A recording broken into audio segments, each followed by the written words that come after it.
Now, from a perspective of scale and the kind of agility that we need to develop, you're going to be moving ahead from here on, right? You're not going to be stagnant at this stage. So what's your next level of initiatives that is driving the next level of growth for OTA from a distribution side of things, if I can probably get to understand? Considering that we have technologies like AI and ChatGPT kind of things, generative AI kind of technology that's coming in, maybe it will be good to get some perspectives from your side as well. Sure. So from a pure inventory perspective, there are a lot of opportunities, for example, in virtual interlining, because not every airline flies everywhere. So, creating itineraries for customers that any single airline cannot provide, there's an opportunity there.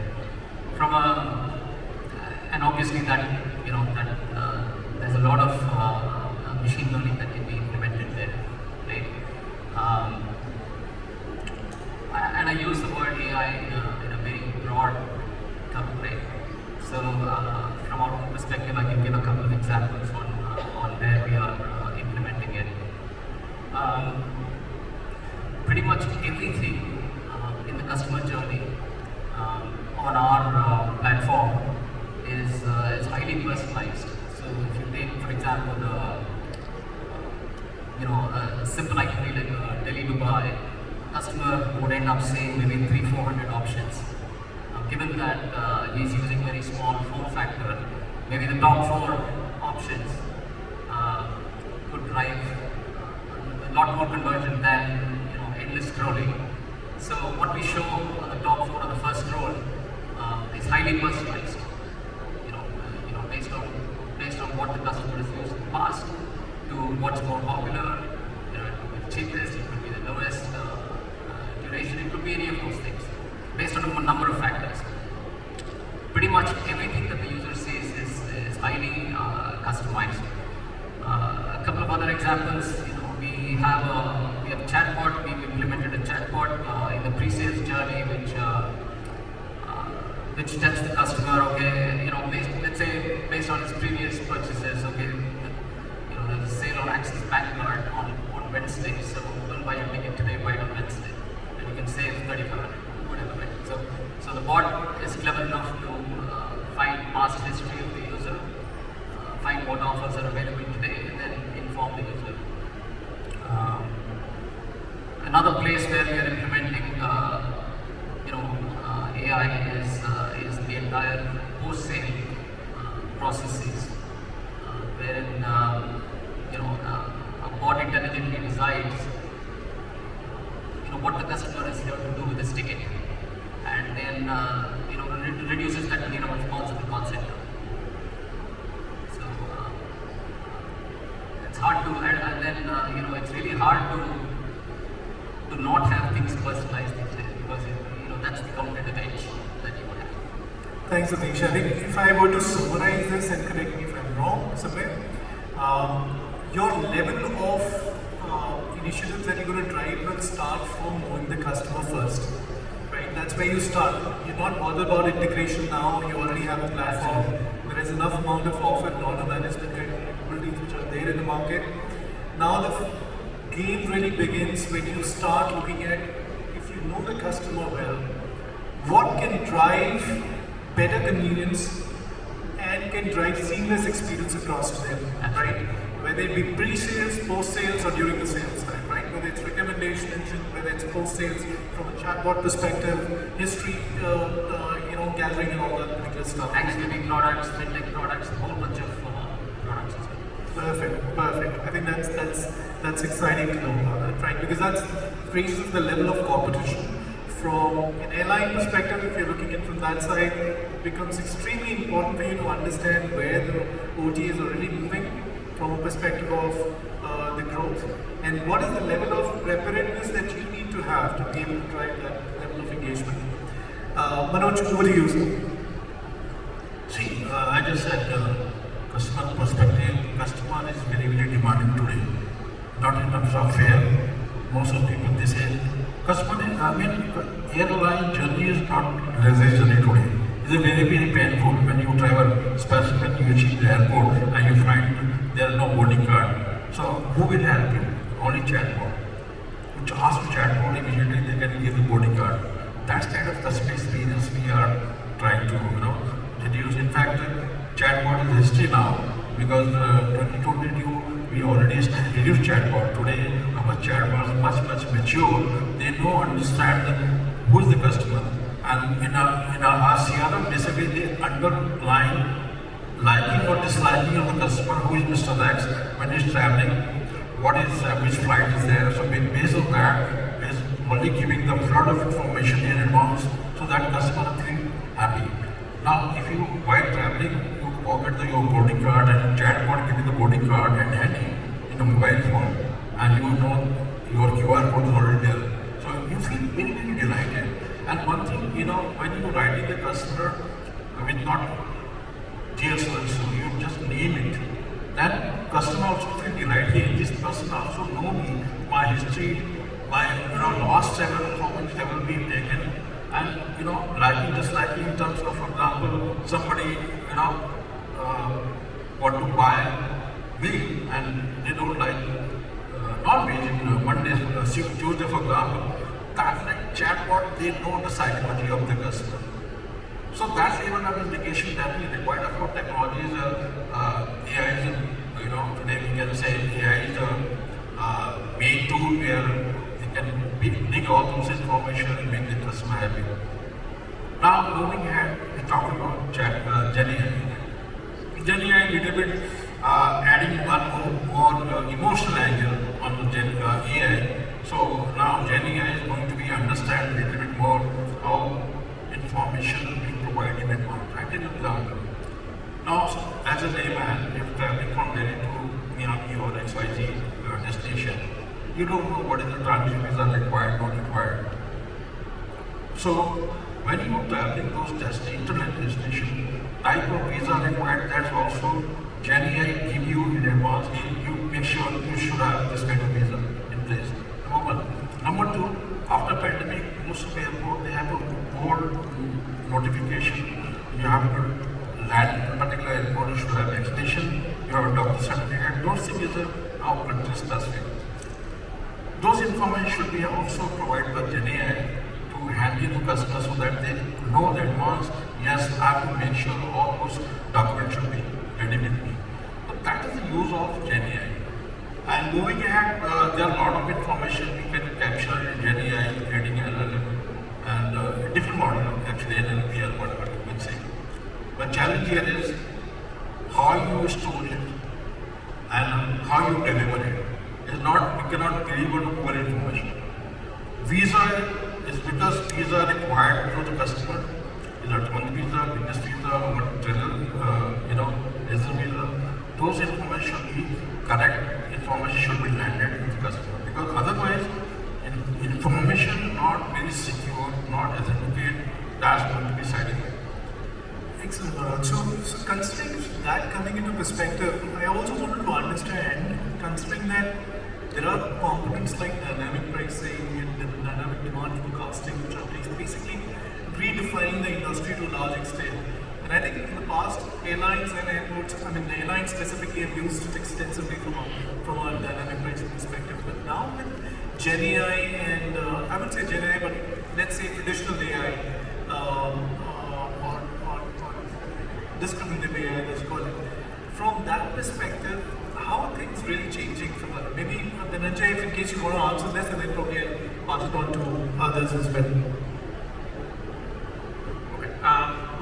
Sorry for prompting the discriminative AI bit, but I think, just picking up on what Satish said, I think it's very interesting that you actually brought up chatbot. So one of the things that we've tried to do, and we're working with the travel industry as well now, we do a lot of work with banks, right? So we do, and now we're sort of doing a lot of work for travel. We built chatbot as an example which works on 20 to Indian languages, right? So you can have 20 to Indian languages, you can use generative AI to be able to converse in Marathi, in Kannada, in Telugu, in Hindi, in English, whatever, right? And that's really the power of generative AI. Let me take that one step further. Forget just personalized experiences, but you can now give experiences in both voice as well as text.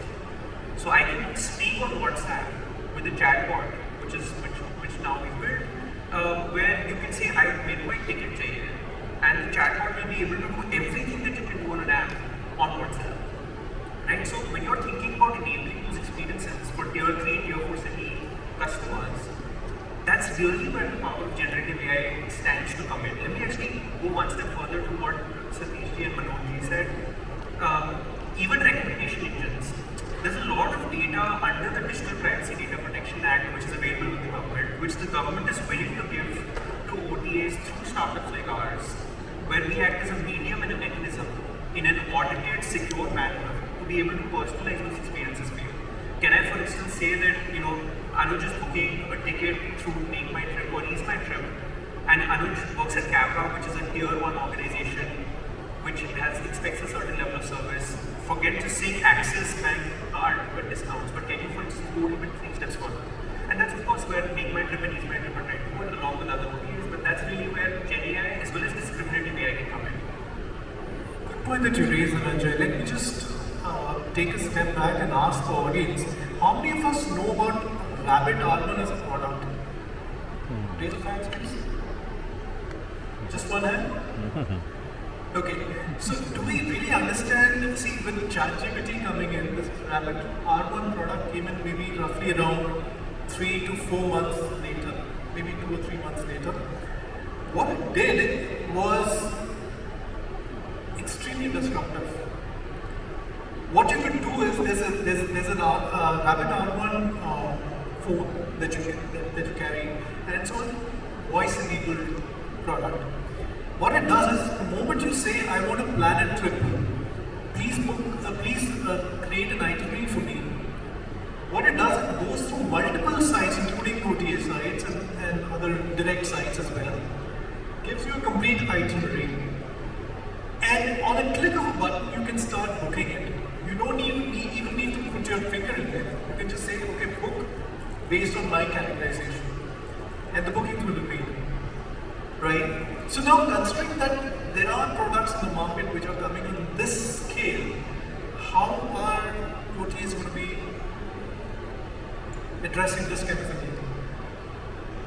So there's a lot of content, there's a lot of data that OTAs have gathered over many years, right? So that definitely gives an edge in terms of creating products that are far more deep, if you will, from a customer experience perspective.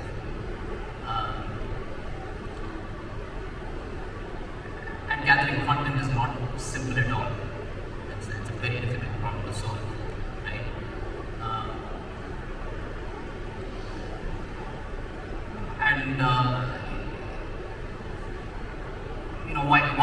While a meta kind of business is also there and a lot of people still use it, I still believe that there's still a large section of the population which really is concerned about the service aspect of things. So I think there's enough room for all of this. So the reason I'm asking this is because we were talking up till now competition between OTAs and airlines, right, from the perspective of direct distribution. Now there's a third player which is coming to the market, which is saying, okay, and this is disruptive because of the fact that it doesn't care about whether it's an airline or an airport, or maybe an OTA. You will get the seamless transfer or seamless thing done within seconds as long as you are able to define the parameters right. The moment this happens, what happens is you lose control over your customer, right? Because they are different with the search query which is coming through, or maybe a voice-enabled interaction that you're having. And suddenly, OTAs, airlines are all out of control in terms of customer know.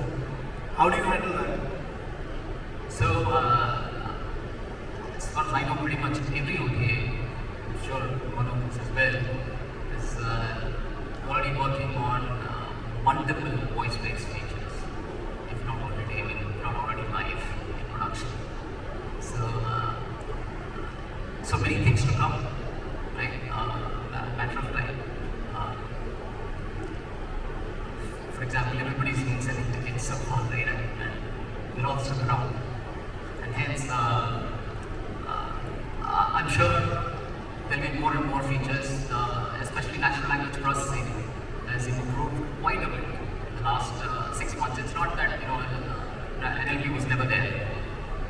basic Android and iOS offer native enabling.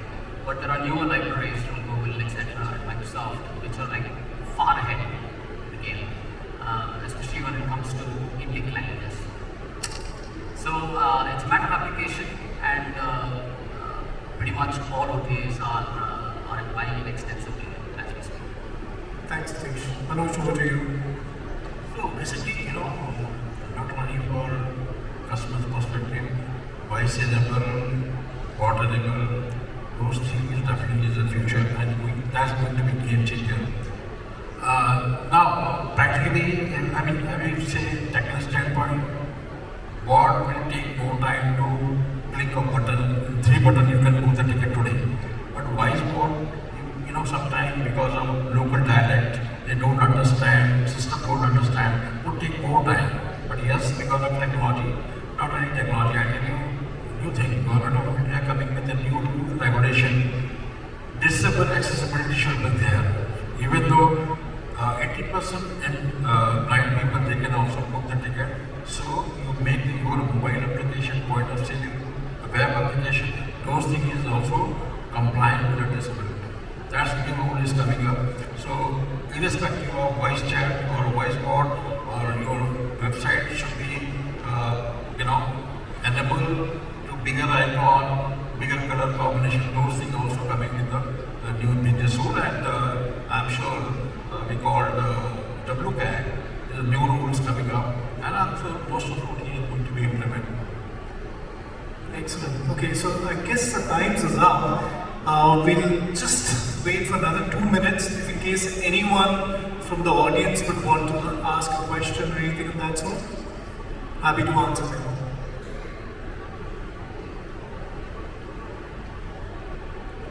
Okay, so I think we're done. First of all, thank you so much for the participation. It's been really a great experience connecting and understanding your perspectives. I hope the competition is going to be going even further, but then we will go much farther than that. Thank you so much.